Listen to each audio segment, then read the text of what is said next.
এই টেস্ট ম্যাচে সাকিব যখন মাঠে খেলছেন ঠিক তখন কমেন্ট্রিতে আছেন আমাদের আরেক সুপারস্টার তামিম ইকবাল খান।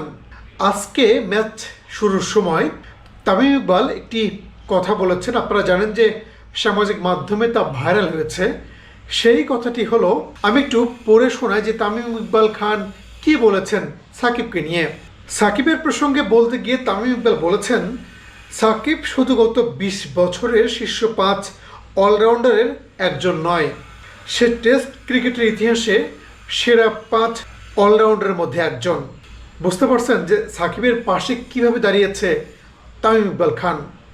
সে সাকিবকে সেরা 5, একদম টেস্ট ক্রিকেটের ইতিহাসে সেরা 5 জনের একজন দাবি করেছেন। এটা তো হওয়ারই কথা ছিল এবং এটা আসলেই তো। সাকিব বাংলাদেশের ক্রিকেটকে যে পর্যায়ে নিয়ে